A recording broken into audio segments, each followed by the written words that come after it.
I move, Mr. President, that he be back immediately to the custody of the Senate. It wasn't the House, nor the Senate, nor the PNP, nor the intelligence community making the request. It was the witness. Kaya huwag tayong basta-basta bumigay sa kanila dahil we should be independent from them, Mr. President. Hindi natin sila dapat sundin kung anong kagustuhan nila. We have to stand on our own. I will leave it to the decision of the body. That was my decision last night. But if there is something that is a new decision that you would want, I will throw it to the body.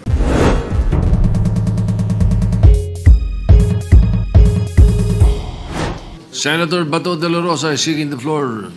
You are recognized. Thank you, Mr. President. The last time I know that Brice Hernandez was cited in contempt and was issued a commitment order to the USAA detention room. May I know the whereabouts of that Brice Hernandez right now, Mr. President? Well, according to the newspaper accounts that I've read, I think they had our Senate President and the Speaker of the House had an agreement to commit Brice Hernandez at the PNP Custodial Center at Camp Crame. May I clarify that quite accurate answer by Senator Estrada for the information of Senator De La Rosa and the public.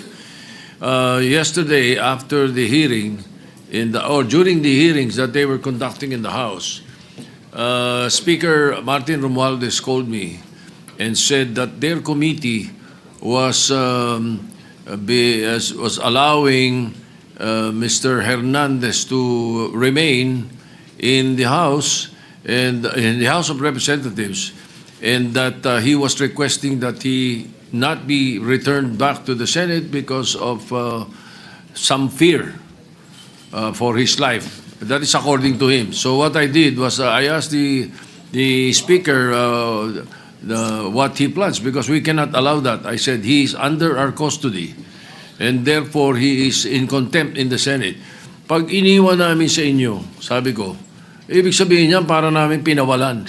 Correct, Kaya Mr. hindi President. ako pumayag. Correct. So Correct. what I did was I asked the Sergeant at Arms to bring Mr. Hernandez to the PNP Custodial Center, and that is where he is now.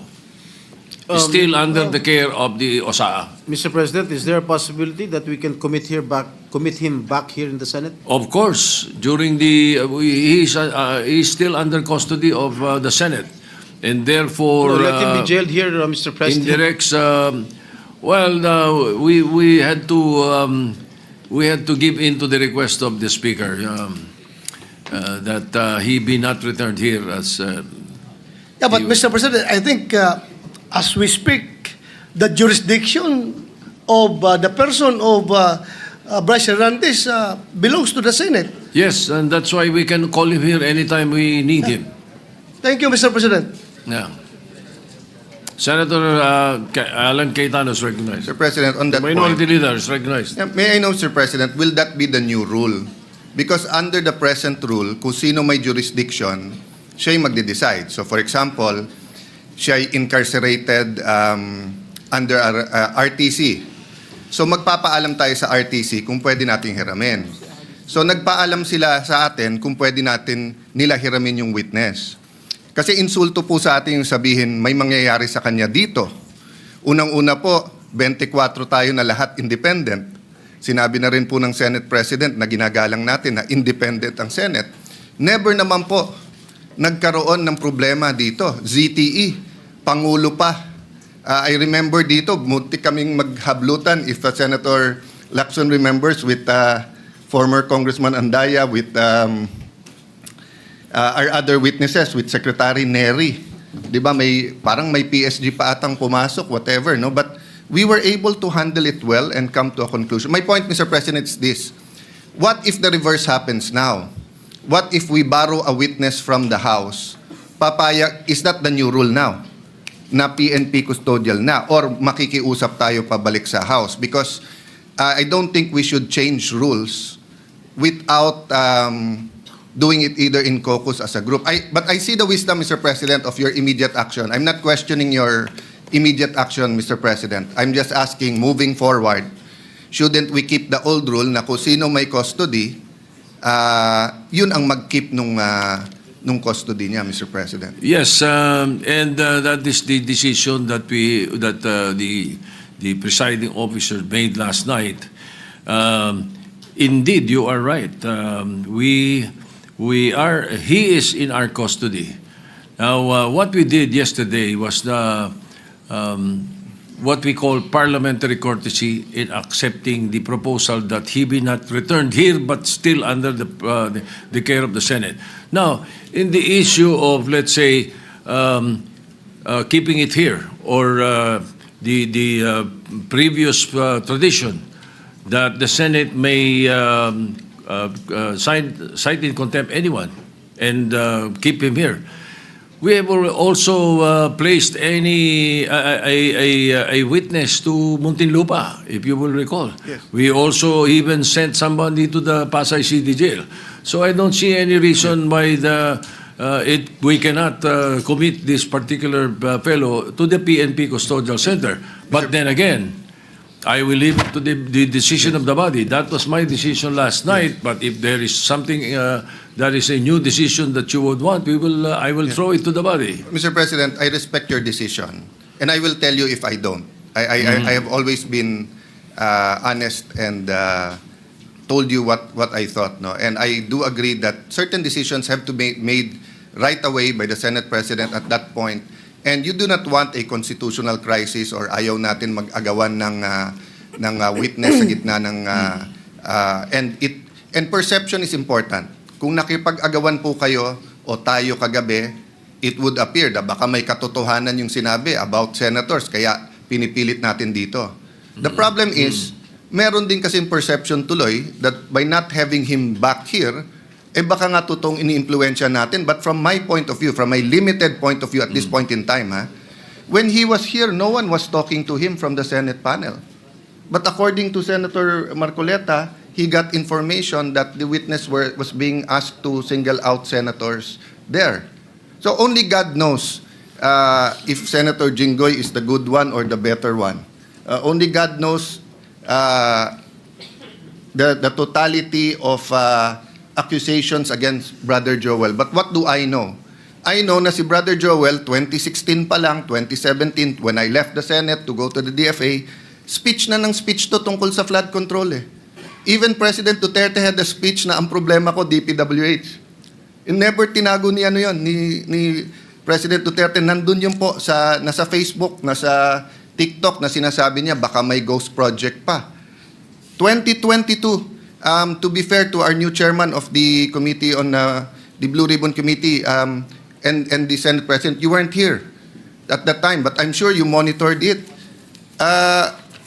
Tinuturo naman ni Secretary Bonoan kung bakit nagkaganon yung budget at ba't suddenly lumaki na naman yung budget. No? So the point is, Mr. President, perception here matters. Tomorrow ba or the next day, we will announce, I think Malacanang has already said they will announce a independent commission. The minority has not discussed whether we will support it or not. Personally, I support it. But just like Ferdinand Marcos Sr., he always asked the opposition for one member. Kasi kahit gaano ka-independent ang members niyan, kahit anong integrity niyan, tao pa rin yan eh. Pwedeng may agenda pa rin yung mga yan. So we will discuss in the minority. For example, kung maglalagay sila doon, do they commit? Hindi sila tatakbo for national office in 2028. Baka may integrity nga. Gagamitin naman yung commission to run in 2028. Will they sign also that wala silang conflict of interest? Because some of the credible people now being interviewed are part of conglomerates and are working for oligarchs that also have their interests, maybe not in infrastructure, but on other things. So ang point ko, Mr. President, na-disrupt yung sistema ng corruption, which is good. Pero ang ginagawa pabalik ng mga corrupt, dinidisrupt din tayo eh. Dinidisrupt din yung mga nag-imbestiga. That's why yesterday, I'm happy we have a consensus, the majority and minority, that we should continue our hearings. Iba yung sa House. I mean, wala tayong pakialam doon. If we agree with it or not, nasa sa kanila yon. Kung nag-iimbento sila o totoo sinasabi nila, Yan ang sistema eh. Democracy is messy. Tayo po dito, respetuhin din nila. Kung may problema sa miyembro natin, 24 naman po tayo. We call out each other and we find a way to still have coffee or merienda together in the lounge. Sometimes not for 1 week because we're upset at each other. But that's the system, Mr. President. So again, Mr. President, I support, I acknowledge your right and the wisdom of deciding that last night. But personally, I don't know my companions in the minority. Personally, labanan ngayon ng perception eh. Tutuloy ba yung mga hearings? Sino ba ipapatawag? Kakampihan ba natin mga senador? Porque kapwa senador yon. Pwede ba magsalita yung iba? Kasi dati siyang DPWH. Kasi dati siyang speaker. Dati siyang ano. All of this will be there, Mr. President. No? If only we could have the speeches of Senator Lacson in like yesterday in such an orderly manner. But hindi po ganun pagka pag nandyan na yung mga witnesses eh. Ang katotohanan po nun, kung 10 yung witness, unless we have 1 witness at a time, pero kung 10 ang witness, 10 ang senador, you cannot stop any senator kung sino tatanungin niya doon, Mr. President, di ba? So yun po ang problema lang, that since this involves high-ranking people and the PNP is not under the Senate, it creates another perception who controls who. But thank you for informing us that TUSAA is there and they're looking at that. No? But Mr. President, sa akin lang po, kung babaguhin yung rule, so I acknowledge you're not changing the rule. You made a decision and is throwing it back. But kung babaguhin yung rule, I think we have to discuss it thoroughly. Because nga, masyadong mabigat yung accusation nung DE ba? Assistant DE na takot siya dito or whatever. Kasi Mr. President, ang dami na natin naging witness dito kung sino-sino inaccuse kapwa senador eh. Never naman. I think when I was Blue Ribbon Chair, I just remember si Jun Losada natulog pa sa couch sa opisina ko. Sa baba, I think I only visited 1 witness once. Otherwise, hindi. So, anyway, Mr. President, thank you for your patience in hearing us out. But may I defer to the chairperson now of the committee. Yes, before Senator Ping Lacson is recognized. Thank you, Mr. before President. With all due respect to the distinguished minority leader, there's what we call legal custody and physical custody. Lawyers know this, Mr. President. As long as the Senate retains the legal custody over the person of Brice Hernandez, the physical custody is of no moment, Mr. President. Whenever we need him, we'll just direct the PNP Custodial Center to deliver him here. And if the House of Representatives will be needing him, they will have to ask our permission. They cannot go direct to the PNP and tell them to bring the person of Brice Hernandez to the House of Representatives. And this is not a new rule, Mr. President. We have committed Alvin Balag to the Pasay City Jail. We have committed persons cited in contempt by the Senate in other detention centers. We're not changing the rules, Mr. President. So that's my manifestation, Mr. President. Yeah. Minority Leader, go ahead. Tama po si Senator Lacson na may legal at physical custody. Pero it's always the committee and the Senate who decides the physical custody. So in the case na sinabi yung Pasay City Jail, it was the decision of Senator Dick Gordon and the committee na doon ilagay. In fact, ayaw nila eh. Yung mga kinulong doon, gusto nga dito. In this case, it is the witness, Assistant DE, saying, wag niyo akong dalhin doon, tapos siya yung nasunod. So the issue here is not only the physical and the legal custody. The issue also is the integrity of the Senate, the perception that if we don't have him here, de lahat na lang ng witnesses sasabihin, wag tayo doon. Paano kung wala rin silang tiwala sa PNP? Wag sa PNP, lilipat natin sa NBI.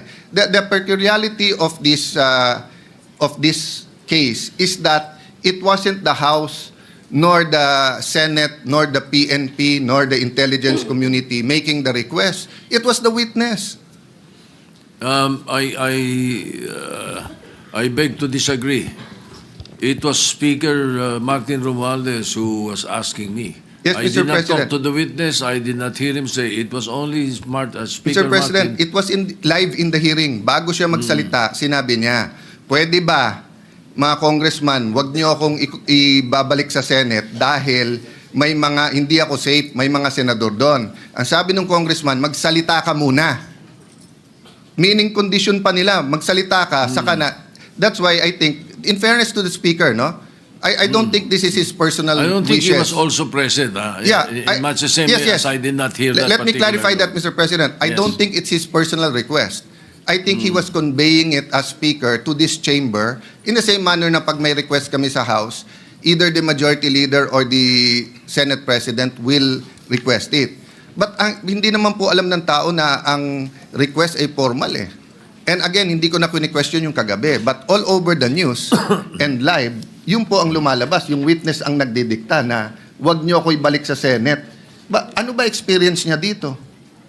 Ano ba ang ginawa natin sa kanya? Di ba? Wag siyang ibalik sa Senate for detention. Pero Yes.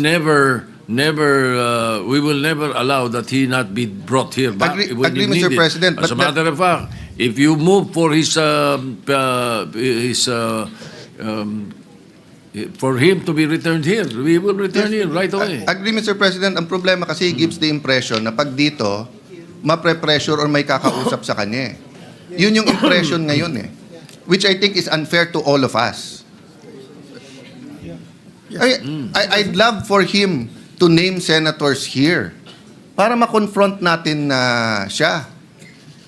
But anyway, Mr. President, Yes, I think we okay. vented the... I don't know the pleasure of my colleagues. No, may I yield to Okay. Senator So Marcoleta? just to ventilate more on what the minority leader was saying, let me just place on record so that the public will know. You know, we have Section 6C of the rules of the Blue Ribbon Committee. It's very clear. It says a witness cited in contempt may be ordered to be detained in such place as may be designated by the committee alone or with the concurrence of the Senate President. Or either. Just on the rules, we've done this already in the past, and we have not deviated from the rules. But if our good colleagues would like to discuss this further, maybe in a caucus, after the speeches, we could have a caucus and discuss, Mr. President, if we want him back here or we would keep him in the PNP Custodial Center. Yes, so that we can continue with the debates. We'll continue with that. But before I recognize Senator De La Rosa or Senator Marcoleta, again, for the concern of the minority leader, the People's or the Independent Commission that is being created, we leave it up to the executive. That's their problem. But in the Senate, I have filed since August 16 the Independent People's Commission. Perhaps your concern can be addressed in our own bill. I hope very soon we will be conducting a hearing of the matter. Yeah, both, Mr. President, because if you remember, during the time of Ferdinand Marcos Sr., there were independent commissions. And the opposition, and we are the new opposition here, Yes. advocated that. But I am studying your bill, and I thank you for filing it, Mr. We President. can include that. We can include that. And this bill will be a lot better than the executive order because the executive order can be shut down by the Supreme Court. But especially Section 4 of the proposed executive order. But in Section 4 of the Independent People's Commission, we are practically addressing that already right there in the bill. All right, thank you. Senator, are you giving way? Senator you, Mr. Marcoleta is President. recognized. May I have the permission, Mr. President, to read your letter addressed to the House Infrastructure Committee dated September 8, 2025. This is to formally approve your request for Mr. Brice Hernandez to attend your hearing tomorrow, September 9, 2025, 9 a.m. at the People's Center House of Representatives. We expect that he be returned safely immediately after the said hearing to the Senate. So this is very categorical, Mr. President. Their request that he be called for hearing in the House of Representatives was conditioned upon his safely return to the Senate. There is no need for a motion, Mr. President. I was still the chairman of Blue Ribbon Committee at the time, and it was very clear that we committed him to the custody of our Sergeant at Arms. Not in Quezon City, not anybody else. And so, as already asked by Senator Alan, we are not supposed to change the rule. I move, Mr. President, that he be back immediately to the custody of the Senate, not only because this is the condition that you gave them, but more importantly, in order to erase the perception that if he is here in the Senate, he is not safe. I will reject the idea that if he returns in the Senate, manganganib ang buhay niya. It is as if that we are giving credence to his statement, which I believe is not true, Mr. President. Mr. President. Majority Leader. Yes, Mr. President, with due respect to our colleague, Senator Marcoleta, there was an intervention. Actually, he was supposed to come back to the Senate, but the Speaker of the House had intervened and asked if he can be kept in the House, which you did not agree. And Yes. you said that we will put him in the PNP Custodial Center under the custody still of OSA and the Senate. Legal custody of the Yes. Senate. So Still. when he wrote the letter, Your Honor, wala pang intervention. So walang kasalanan dyan si Senate President. He was going to bring him in, but we are not bending any rule. But because the Senate request- President already has said the rule. Mr. which President, allows the us- request of the Speaker of the House of Representatives is inconsequential here. Legal or otherwise, the custody must be here. They are only asking us to lend him to their committee. The legal custody is still acquired by the Senate. And then the committee was the one who ordered him to be legally detained in the custody of the Senate. The committee was the one who did that, not the Speaker of the House of Representatives. He could request that, but we are sorry to deny that maybe, because Mr. the President, legal custody, Mr. President, yeah. legal or physical, is still with the Senate. Mr. President, I Yes. think the points raised by Senator Marcoleta are valid. I think at that time, the witness had no fear of his life, but now he has fear of his life. We will guarantee that he's safe, even if he's in the Senate. No, that's why we're guaranteeing his safety if he's here in the Senate. But let's also be transparent, Your Honor, because I think the question there is, kung meron bang mag-iimpluwensya pa sa kanya. That Diba? was the point of the Later on. minority leader. Correct. There might be a perception that if he's here, he might be influenced by someone. That is also Correct, Mr. President. the minority leader made mention of that. And that's why I believe the Senate President made that decision to keep him in a neutral area, which is the PNP Custodial Center. But then again, Mr. President, we're a deliberative body. If the body would wish him back here to the Senate, then we can discuss it further. Mr. President, just a quick intervention. Go ahead, Senator Lacson. I would like to echo the earlier manifestation of the majority leader. Yung letter po ng ating Senate President was valid before the intervening event occurred. So we cannot invoke the letter of the Senate President kasi wala pa yung intervening event na mayroong request from the Speaker of the House. And the Senate President, you know, using his own wisdom, granted the request, but we are not given, or we have not given the legal custody of Brice Hernandez to the House. We still maintain or retain the legal custody over his person.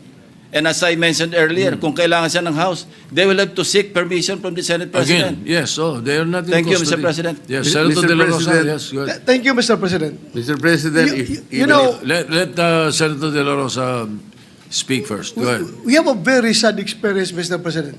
Because if the reason why the Speaker requested for Brice Hernandez to be detained not in the Senate because for fear of being influenced by anybody or any member of the Senate, alam mo, Mr. President, Colonel Grijaldo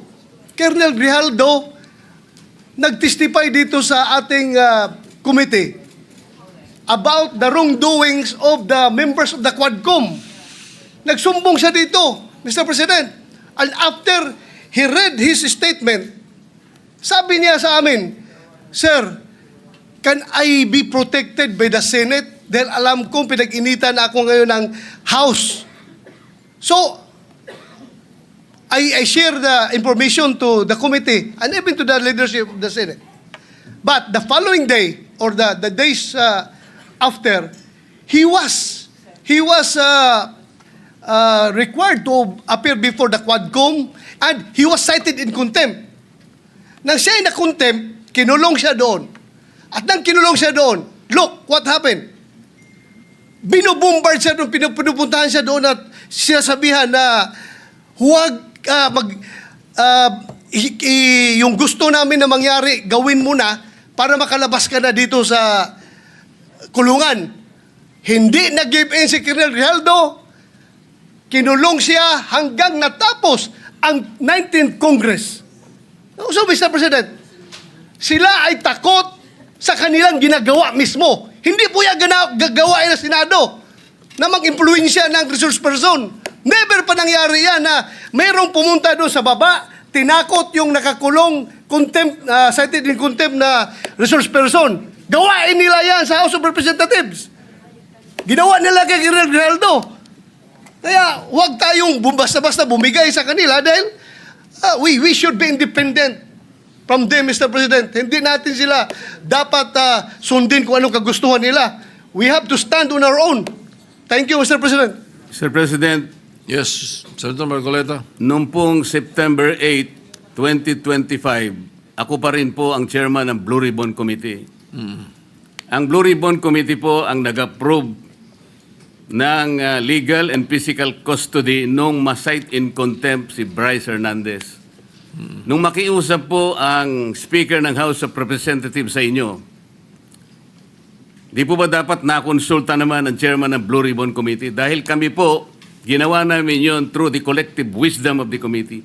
Hindi po namin gawa-gawa yon. Kaya lang namin siya sinite in contempt sapagkat halos ipamukha na namin sa kanya ang mga datos. Ibinigay ko na sa kanya ang lahat ng ipinanalo at ipinatalo niya sa kasino. Pati yung ginagamit niyang dalawang ID na galing sa LTO, ayaw pa niyang aminin. Ganun po yung nangyari. Gusto lamang namin siyang turuan ng leksyon para sa ganun kahit papano baka maisip niya na dapat sana mapahiya na siya sa sarili niya kung meron pa siyang kahihiyan.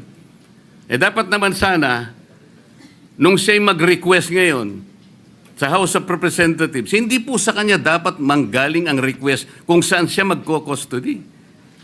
Ang custody po yung natapos na. Nagsalita na po ang Blue Ribbon Committee. Bakit po hindi man lang nakonsulta ang Blue Ribbon Committee? Bakit kailangan po ang House of Representatives Speaker ang mananaig sa kanyang request? Kalabisan na po ba ang Blue Ribbon Committee noong araw na yon, Mr. President?